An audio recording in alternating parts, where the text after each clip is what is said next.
Hello everyone. Today our topic is books of original entry. Journal. Last हमने source document of accountancy किया था। आज हम करने जा रहे हैं बुक्स ऑफ ओरिजिनल एंट्री, जिसमें हम जर्नल बनाएंगे। मैंने ये पहले ही बताया है कि जब बिजनेस का साइज स्मॉल होता है तब हम क्या है जर्नल बनाते हैं, और जैसे ही बिजनेस का साइज लार्ज हो जाता है तो हमको डिफरेंट डिफरेंट सब्सिडरी बुक्स रखने की नीड होती है, जैसे कि cash book, purchase book, cell book, purchase return book, cell return book, bill receivable book, bill payable book and journal proper. तो यहाँ जो हम करने जा रहे हैं वो ये है कि हम डिफरेंट डिफरेंट बुक्स के साथ जर्नल पहले बनाना सीखेंगे। बुक्स ऑफ ओरिजिनल एंट्री को जर्नल और सब्सिडरी बुक्स दोनों में ही काउंट किया जाता है, लेकिन यहाँ जो हम कर रहे हैं वो जर्नल है। नेक्स्ट चैप्टर हम सब्सिडरी बुक्स का करेंगे। तो यहाँ बुक्स ऑफ ओरिजिनल एंट्री में जर्नल क्या है। सबसे पहले तो मैं आपको जर्नल के बारे में बताती हूँ कि जर्नल है क्या। तो जर्नल में जो रिकॉर्डिंग हम करते हैं, जो भी हमने वाउचर अब तक बनाए थे, सोर्स डॉक्यूमेंट के बेस पर वाउचर बनाए थे, अब वो वाउचर की जो हम एंट्री करेंगे, रिकॉर्ड करेंगे बुक्स में, वो हम जर्नल में करेंगे। तो जर्नल को इसीलिए बुक्स ऑफ ओरिजिनल एंट्री भी बोला जाता है। साथ ही साथ जब हम बात करें तो इसमें हम date wise, day to day हम जो है ट्रांजैक्शन जो भी करते हैं उसको यहाँ हम नोट करेंगे। डेट वाइज जो ट्रांजैक्शन है उसको हम यहाँ नोट करते हैं, जिसको हम कहते हैं chronological order. Chronological order means date wise, day to date order के अकॉर्डिंग। जैसे आज कोई ट्रांजैक्शन हुई, कल कोई ट्रांजैक्शन होगी, तो वो उसी सीक्वेंस में ही, आज वाली ट्रांजैक्शन पहले, कल वाली बाद में, तो इसी सीक्वेंस में ही जब हम इसको नोट करते हैं तो हम ये कहते हैं कि ये क्रोनोलॉजिकल ऑर्डर है। जर्नल का साइज, बिजनेस का साइज जब स्मॉल होता है तभी जर्नल बनाए जाते हैं, और बिजनेस का साइज अगर लार्ज होता है तो ऐसी ट्रांजैक्शन जिनके लिए कोई बुक्स नहीं है वो हम कहाँ बनाते हैं, जर्नल प्रॉपर बनाते हैं। तो कहने का मतलब यह है कि चाहे बिजनेस का साइज स्मॉल होगा चाहे लार्ज होगा, तो दोनों ही केस में जर्नल जो बनाना पड़ता ही है। अब आप देख सकते हैं अपनी बुक में, यहाँ आप देख सकते हैं the books in which a transaction is recorded for the first time from a source document are called books of original entry. Journal is one of the basic book of original entry in which transactions are originally recorded in chronological order according to the principle of double entry system. तो double entry system में ही ये principal है हमारा, double entry system accounting principle हम कर चुके हैं, जिसमें मैंने आपको डबल एंट्री सिस्टम में कराया था कि किसको डेबिट करना है, किसको क्रेडिट करना है। रोज की डेली रूटीन की जो ट्रांजेक्शन्स हैं हम उनको नोट करते हैं। When the size of the business is a small one, it is possible to enter each and every transaction in the journal. तो जैसे ही बिजनेस का साइज स्मॉल होता है तो हम जो है उसमें सिर्फ जर्नल बनाकर ही काम चला लेते हैं। But when the size of the business grow it become no longer possible to record each and every transaction in the journal. तो जब बिजनेस का साइज बड़ा होता जाता है तो हम क्या करते हैं, डेली ट्रांजेक्शन जो है उसमें नोट नहीं कर सकते हैं, और वो इतने हैवी हो जाते हैं। उससे बचाने के लिए क्या है, हम उसको डिफरेंट डिफरेंट जो है बुक्स रखते हैं, जिसको हम सब जर्नल्स भी कह सकते हैं या स्पेशल पर्पज सब्सिडरी बुक्स भी कहते हैं। तो ये subsidiary books different different type की होती हैं। यहाँ आप देख सकते हैं cash book, purchase book, cell book, purchase return, cell return, bill receivable, ये सब आपको मैं बता चुकी हूँ, ये हम बहुत बार कर चुके हैं। तो उसके बाद जब हमारी बात है कि जो बिजनेसमैन है, these books are termed as books of original entry because transactions are first of all recorded in these books.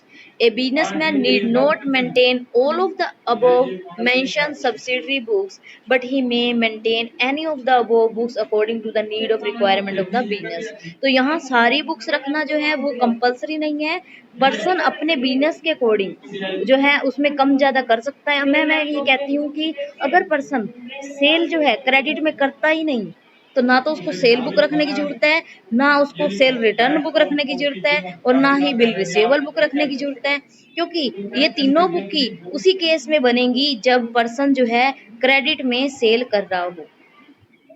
साथ ही हम यहाँ बात करते हैं कि जर्नल क्या है, तो यहाँ देख सकते हैं आप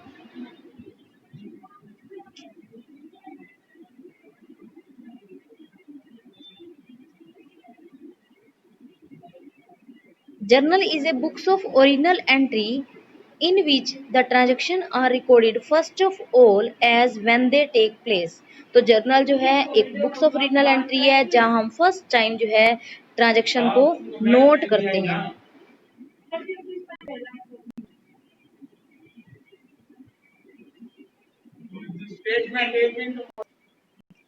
अब इसकी डेफिनेशन आप देख सकते हैं। According to professor Carter, the journal as originally used is a book of original entry या primary entry in which transaction are copy in order of the date from a memorandum or waste book. हम जो है rough book को का use करके या rough book से या फिर हम वाउचर से जो इसमें एंट्री करते हैं फर्स्ट टाइम प्राइमरी एंट्री या प्राइमरी हम कह सकते हैं इसको। तो the entries are they are copied और classified into debit and credit so as to facilitate their being correctly posted afterwards in the ledger। तो जर्नल जो है जब हम यूज कर रहे हैं जो भी बुक्स बना रहे हैं वो प्राइमरी एंट्री की है जिसमें हम फर्स्ट टाइम एंट्री करते हैं, डेट वाइज करते हैं, और ये जो है डेबिट और क्रेडिट के अकॉर्डिंग जो है हमने रूल के अकॉर्डिंग उसको पोस्ट करते हैं हम लेजर में जाकर। तो यहाँ हम डेबिट और क्रेडिट के अकॉर्डिंग जो है एंट्रीज कर देते हैं। उसके बाद जब हम उसकी पोस्टिंग करते हैं यहाँ से देखकर हम लेजर में करते हैं। तो यहाँ आप देख सकते हैं दस the Journal provides a date-wise record of all the transaction with detail of the accounts debited and credited।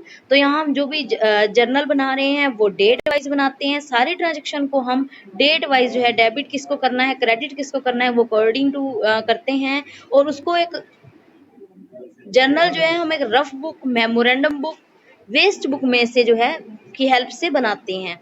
Maintenance of waste book is not necessary but there were the number of every day transaction is so large that is not possible for a businessman to remember all of them। तो waste book जो है बनाना तो जरूरी नहीं है, लेकिन हम रोज की ट्रांजेक्शन जब बहुत ज्यादा हो जाती हैं और हम भूल जाएं उससे इतनी याद रखना जो है पॉसिबल नहीं होता। तो उसके लिए क्या है हम एक हेल्पफुल बुक या फिर हेल्पिंग बुक जो है वो अपने साथ रखते हैं और उसी की हेल्प से हम जर्नल बनाते हैं। अब जर्नल के क्या क्या फीचर्स हैं वो आप यहाँ देख सकते हैं। The chief feature of journal may be stated under journal is a book in which the transactions are recorded first of all as and when they take place। For this reason is called a books of original entry। तो journal जो है एक book है जिसमें हम first time entry करते हैं, तो इसका ये फीचर हो गया। इसको हम बुक्स ऑफ ओरिजिनल का एंट्री भी कहते हैं क्योंकि यहाँ हम फर्स्ट टाइम जो है एंट्रीज करने जा रहे हैं। सेकंड हमारा पॉइंट आप देख सकते हैं, a journal is only a book of primary entry. All the transaction recorded in the journal are subsequently transfer to ledger which is the principal books of account. तो जो जर्नल है वो एक ओरिजिनल एंट्री है जिसके अंदर जो भी आप एंट्री कर रहे हो उसकी आप बाद में लेजर में पोस्टिंग करते हो। लेजर को आप प्रिंसिपल बुक्स ऑफ अकाउंट भी बोलते हैं। थर्ड पॉइंट आप देख सकते हैं, journal is a daily accounting record. मैंने पहले ही बोला आपको कि ये जो है डेट वाइज रखता है, डे टू डे ट्रांजेक्शन को नोट करते हैं हम इसमें। तो डेली अकाउंटिंग रिकॉर्ड को जो है इसमें मेंटेन किया जाता है, रिकॉर्ड जो है बनाया जाता है। तो आप यहाँ कह सकते हैं कि डेली अकाउंटिंग रिकॉर्ड को यहाँ हम ईच ट्रांजेक्शंस को हम इसमें रिकॉर्ड करते हैं। नेक्स्ट है fourth point, in journal transaction are recorded in chronological order. Chronological order means date wise. Date wise कोई भी जब अगर फर्स्ट डेट है, सेकंड डेट है, तो वो सीक्वेंस में चलेगी, कभी भी आप जंप करके जो है एक डेट को बीच में स्किप नहीं कर सकते हैं। तो डेट वाइज इसमें रिकॉर्ड जो रखे जाते हैं, तभी तो क्या है उसको वेरीफाई किया जाएगा इन फ्यूचर। तो चार्टर्ड अकाउंटेंट अगर आपके अकाउंट की ऑडिटिंग कर रहा है, तो वो क्या है डेट वाइज रिकॉर्ड रखने की वजह से क्या है प्रॉपर चेकिंग कर सकते हैं, और इसमें क्या है फ्रॉड का चांस नहीं बनते हैं। फिफ्थ पॉइंट हमारा है, it maintain the identity of each transaction and provide a complete picture of the same in one entry. तो हर ट्रांजेक्शन को पहले आप आइडेंटिफाई करेंगे, आइडेंटिटी करते हैं उसकी, उसके बाद उसकी कंप्लीट फीचर जो है हम इसमें कह सकते हैं कि हर ट्रांजेक्शन को किस तरीके से डेबिट करना है, क्रेडिट करना है, तो वो जो है डेबिट और क्रेडिट करने के पीछे उसकी पहचान की जाती है कि वो कौन से रूल्स के अंदर आता है। हमारे टाइप ऑफ अकाउंट्स हैं, तो डिफरेंट डिफरेंट अकाउंट्स हैं, उसको किस टाइप के अकाउंट में वो जो आता है, तो उसके बेस पर ही उसको डेबिट और क्रेडिट जो है डबल एंट्री सिस्टम को फॉलो करते हुए हम यहाँ एंट्री कर देते हैं। नेक्स्ट हमारा देख सकते हैं आप यही बात कि डबल एंट्री सिस्टम के अकॉर्डिंग जो है डेबिट और क्रेडिट एस्पेक्ट को ध्यान में रखते हुए हम एंट्री करेंगे। सेवेंथ पॉइंट है, each entry is the journal is followed by a brief explanation of the transaction which is called narration। तो वो क्या कह रहा है कि जर्नल में हम क्या करते हैं ब्रीफली जिस एंट्री को आपने जिस एंट्री के बेस पर आपने जो भी ट्रांजैक्शन की थी या ट्रांजैक्शन के बेस पे जो भी आपने एंट्री की है, तो उस ट्रांजैक्शन को आप ब्रीफली एक्सप्लेन करते हैं, जिसको हम नरेशन कहते हैं। मींस जैसे मैंने कहा कि परचेज फ्रॉम राम ₹10,000। अब मैंने यहाँ एंट्री तो कर दी कि मैंने परचेज किया राम से, तो मैं क्या करूंगी परचेज करने पर परचेज अकाउंट डेबिट कर दिया, राम को क्रेडिट कर दिया, तो मैं एंट्री करूंगी purchase account debit to Ram, purchase account debit to Ram. तो यहाँ जब हमने एंट्री कर दी, तो यहाँ नीचे जो है हम एक्सप्लेन करते हैं कि हम किस चीज के बारे में बात कर रहे हैं, तो पूरी बात बताते हैं कि परचेज फ्रॉम राम विद ₹10,000 या समथिंग जो भी अमाउंट है। तो वो चीज जो है हम जब ब्रीफली एक्सप्लेन करते हैं, उसको एक्सप्लेनेशन देते हैं, तो उसको हम कहते हैं नरेशन। ध्यान से समझना क्या कहते हैं, नरेशन। नेक्स्ट जो है हमारा seventh last point, eighth, a single journal entry is capable of recording more than one transaction involving more than two accounts। Such an entry is called compound entry. तो एक से ज्यादा, एक जर्नल एंट्री के अंदर एक से ज्यादा ट्रांजैक्शन जब होती हैं, तो उसको हम कंपाउंड एंट्री कहते हैं। चाहे वो एक डेबिट और ज्यादा क्रेडिट हो, या फिर एक क्रेडिट ज्यादा डेबिट हो सकते हैं। तो वो हमारी लास्ट हमने कंपाउंड वाउचर भी किया था। कंपाउंड वाउचर में हमने क्या किया था, वही चीज कि एक से ज्यादा हमारी जो ट्रांजेक्शन्स हैं हम उसको नोट करते हैं। वो डेबिट भी मैनी हो सकते हैं और वन क्रेडिट हो सकता है। सेम वन क्रेडिट और मैनी डेबिट, तो कुछ भी हो सकता है, अपोजिट भी हो सकता है, वाइस वर्सा, जो भी आप कह सकते हैं। तो उसको हम कहते हैं कंपाउंड एंट्री। नेक्स्ट हमारा है function of A journal. Function of A journal में आप देखेंगे, फर्स्ट तो हम कहेंगे कि हर ट्रांजेक्शन को इसमें रिकॉर्ड किया जाता है। सेकंड हम कह सकते हैं कि डेट वाइज किया जाता है, और इसमें क्या है डेबिट और क्रेडिट की पहचान की जाती है कि किसको डेबिट करना है, किसको एनालाइज कर सकते हैं हम। तो यहाँ फर्स्ट पॉइंट जो है वो है to keep a chronological record of all transaction. सारे ट्रांजेक्शन को डेट वाइज रिकॉर्ड किया जाता है, ये इसका फंक्शन है। सेकंड पॉइंट है to analyse each transaction into debit and credit aspect by using double entry system of book keeping. तो डबल एंट्री सिस्टम का यूज करते हुए हम क्या करते हैं, हर ट्रांजेक्शन को डेबिट और क्रेडिट के वे में एनालाइज करते हैं। नेक्स्ट पॉइंट हमारा to provide a basis for posting into ledger. उसके बाद ये जो है लेजर में पोस्टिंग करने के लिए जो बेस तैयार कर देता है, जर्नल की हेल्प से ही हम बेस तैयार करके जो है पोस्टिंग कर सकते हैं लेजर में। नेक्स्ट है to maintain the identity of each transaction by keeping a complete record of each transaction of one place on a permanent basis। तो ये जो है हमारी हर ट्रांजेक्शन की जो कंप्लीट रिकॉर्ड जो है रखने में हमारी हेल्प करता है। नेक्स्ट जो है हम कह सकते हैं कि परमानेंट बेसिस पर जो भी ट्रांजेक्शन हमने किया उसका रिकॉर्ड जो है वो यहाँ रखता है। नेक्स्ट एडवांटेजेस ऑफ जर्नल आप देख सकते हैं,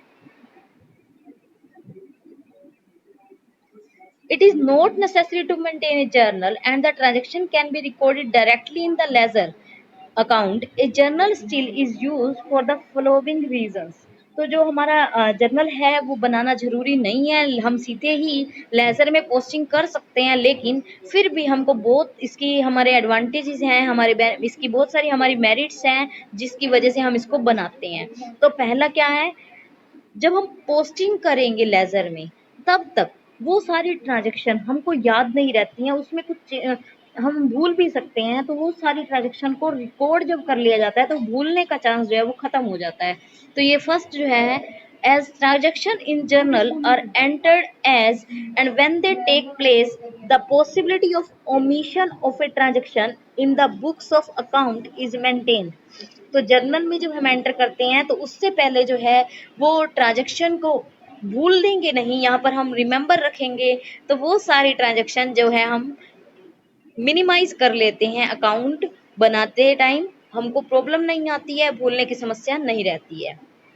सेकंड है, as transaction in journal are recorded in chronological order, it is very easy to locate a particular transaction when required. तो जर्नल में हम डेट वाइज रिकॉर्ड रखते हैं, तो कभी भी पर्टिकुलर ट्रांजेक्शन की जरूरत पड़ती है तो आप उसको देख सकते हैं उस डेट पर जाकर।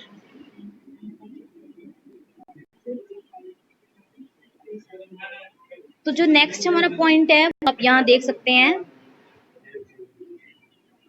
Bye analyzing each transaction into debit and credit aspect, the journal facilitate the posting into ledger। तो ये क्या करता है, लेजर में पोस्टिंग करने का बेस तैयार कर देता है, जिसकी वजह से आप जो है किसको डेबिट करना है किसको क्रेडिट करना है, हर ट्रांजेक्शन का जो आप एनालाइज कर सकते हैं। फोर्थ पॉइंट है, ईच एंट्री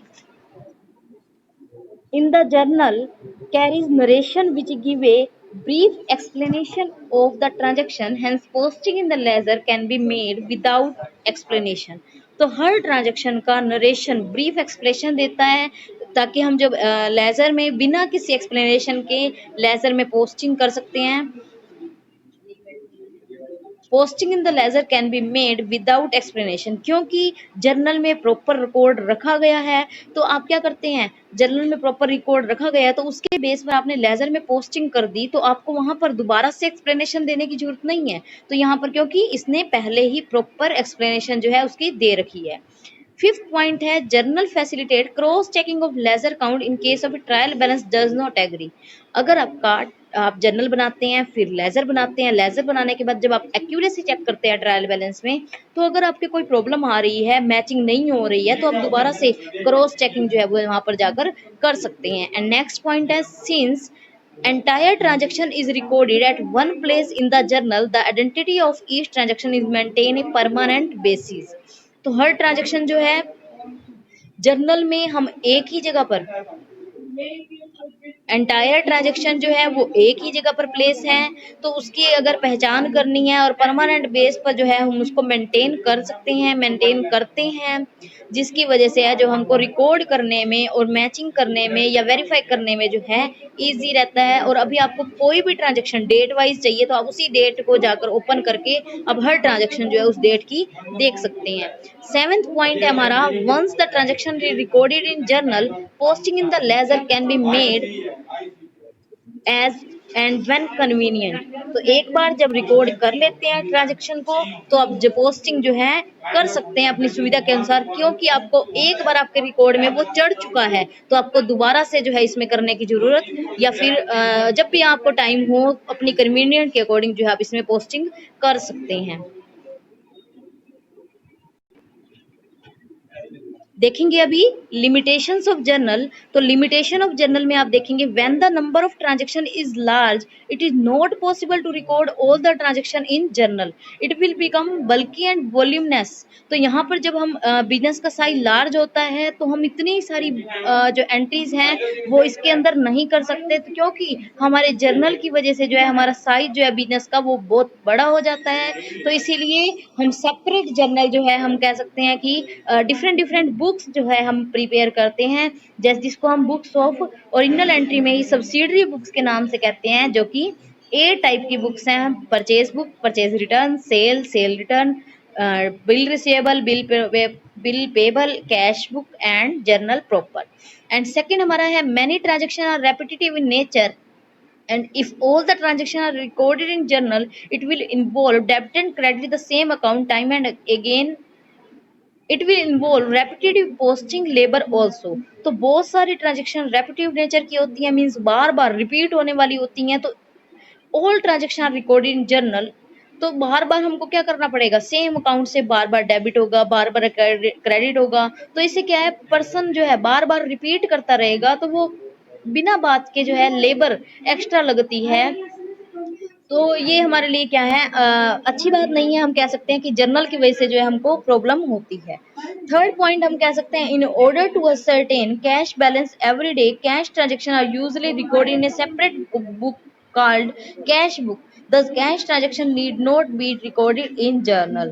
तो अगर आपको रोज का कैश का बैलेंस जो है वो मेंटेन करना पड़ता है कि आज हमारे पास कितना बैलेंस कैश का है, तो उन सब चीजों के लिए हम क्या करते हैं कि हमको कैश बुक अलग से रखनी पड़ती है। जब हमने कैश बुक बना ही ली तो हमको कैश से रिलेटेड ट्रांजेक्शन करने के लिए जर्नल की नीड नहीं होती है। तो इसीलिए इसका कैश के लिए तो कोई बेनिफिट नहीं है। फोर्थ पॉइंट है, journal does not provide the required information on prompt basis. तो जर्नल जो है वो रिक्वायर्ड इंफॉर्मेशन, हम कह सकते हैं कि कोई भी इंफॉर्मेशन आपको चाहिए हो जल्दी से तो वो नहीं दे सकता है, आपको प्रोवाइड नहीं कर सकता है। तो ये हमारी लिमिटेशंस थी जर्नल की। अब बात आती है फॉर्मेट ऑफ जर्नल की। तो फॉर्मेट ऑफ जर्नल में आप देख सकते हैं, फर्स्ट हमारा जो पॉइंट है वो डेट है, फिर पर्टिकुलर, फिर ledger folio, amount and debit and credit. अब आप ये ध्यान से समझेंगे, इसके अंदर जो है 5 कॉलम्स हैं,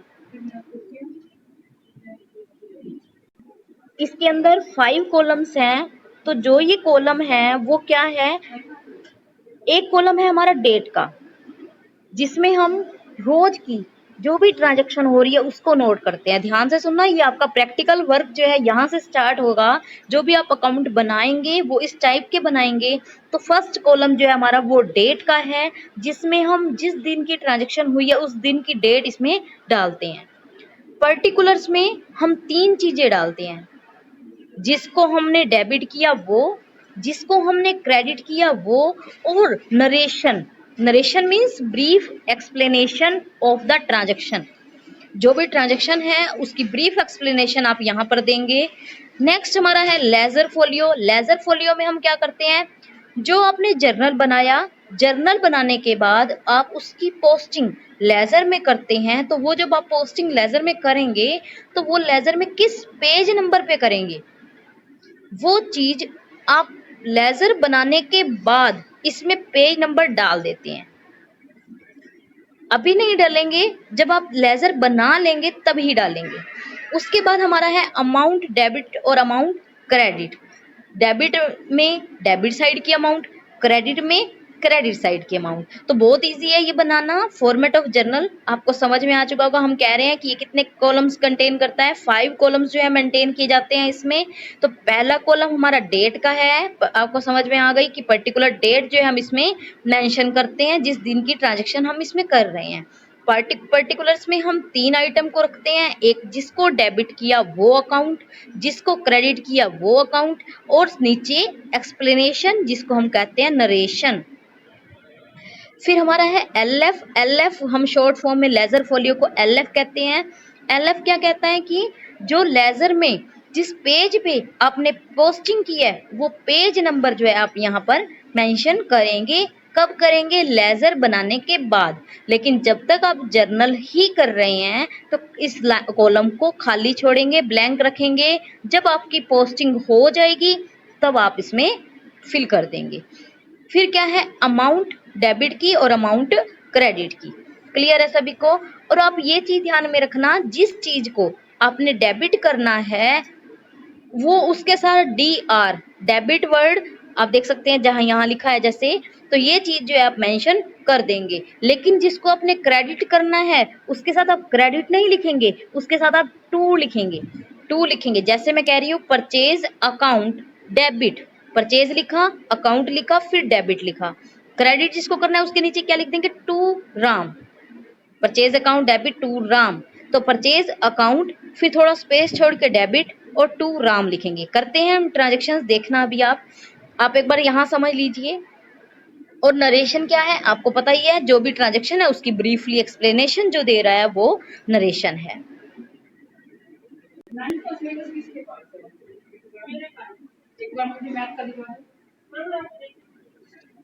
Help to know in future the reasons for the entry and also as to why a particular account was debited or credited.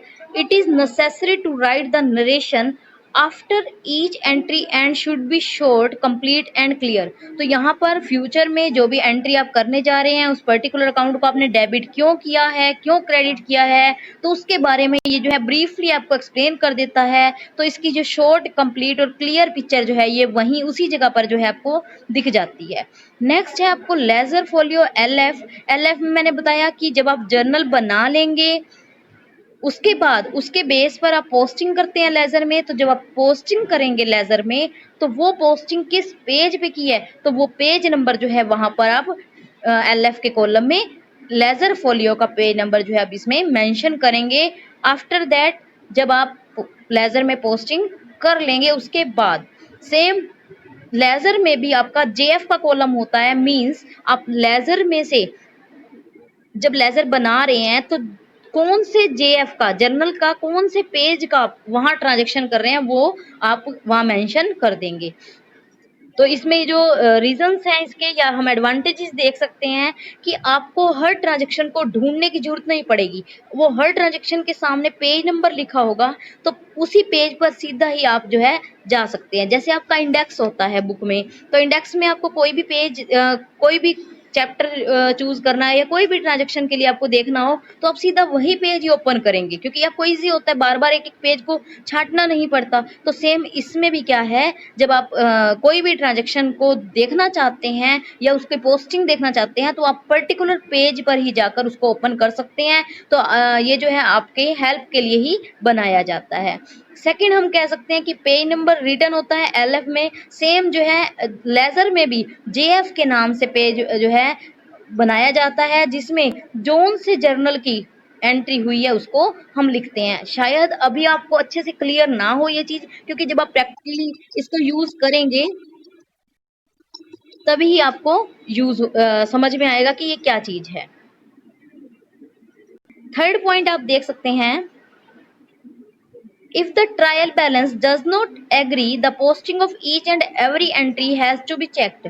जब ट्रायल बैलेंस मैच नहीं करता है तो हर ट्रांजेक्शन की एंट्री को आप यहाँ पर चेक कर सकते हैं। तो वो क्या होगा, अगर such checking will not be possible without the help of LF column, तो बिना एलएफ कॉलम के आप पॉसिबल ही नहीं है चेक कर सकें, तो ये हेल्प करेगा आपकी चेकिंग में भी। फोर्थ पॉइंट हमारा है अमाउंट डेबिट। इसमें हम क्या करेंगे, डेबिट साइड में जो हमने जिसको डेबिटेड किया है तो उसकी डेबिटेड की अमाउंट को हम यहाँ फिल करेंगे। फिफ्थ हमारा है क्रेडिटेड की अमाउंट को हम यहाँ पर फिल करेंगे। तो ये हमारे जो है इसका फॉर्मेट है। नेक्स्ट आप देख सकते हैं कि कौन कौन से स्टेप जर्नल बनाते टाइम आपने फॉलो करने हैं। तो सबसे पहले ये देखेंगे, before recording a journal entry it is essential to analyse a transaction in order to determine the two accounts which are affected. तो सबसे पहले तो आप रिकॉर्ड करने से पहले ये समझेंगे कि कौन सा रूल उसके ऊपर जो है एप्लीकेबल हो रहा है, या हम कह सकते हैं कि किसको हमने डेबिट करना है, किसको हमने क्रेडिट करना है, आप ये समझेंगे। उसके बाद बात आती है कि हमने इसको अकाउंट पूरा लिखने की नीड नहीं है, A/C डालकर भी जो है आप यूज कर सकते हैं। अकाउंट और A/C after the personal account, तो पर्सनल अकाउंट जो होंगे उनके साथ ये वर्ड लिखना भी, अकाउंट वर्ड लिखना भी जरूरी नहीं है। थर्ड हमारा हम देख सकते हैं, after every journal entry a line should be drawn in particular column so that each entry is separated from the preceding one। Her journal entry के बाद जो है आप पर्टिकुलर लाइन लेंगे और जो है उसके बाद ही नेक्स्ट जो है आप ट्रांजेक्शन या नेक्स्ट जो एंट्री करेंगे। End of the each page both the debit and credit column are total up just in form of front of each other। तो हर लाइन का टोटल जो है जैसे ही पेज खत्म होगा तो हर लाइन का आप टोटल करेंगे। डेबिट का टोटल आपने किया, क्रेडिट का टोटल आपने किया, तो जब आप उसको अगले पेज पर लेकर जाएंगे तो आप लास्ट में CF लिखेंगे, मीन्स उसको कैरी फॉरवर्ड कर रहे हैं। और नेक्स्ट पेज स्टार्ट करेंगे तो BF लिखेंगे, जिसको हम कहते हैं ब्रॉड फॉरवर्ड, मीन्स ये पीछे पेज से आगे ले जाया गया है, इसका मीनिंग ये होता है। तो आज हम इतना ही करते हैं। आप अपना होमवर्क अच्छे से कंप्लीट करना, और जितना मैंने आज कराया है उससे रिलेटेड अगर आपको कोई प्रॉब्लम है तो मेरे को कमेंट बॉक्स में शेयर करना। Thank you and bye bye, have a nice day.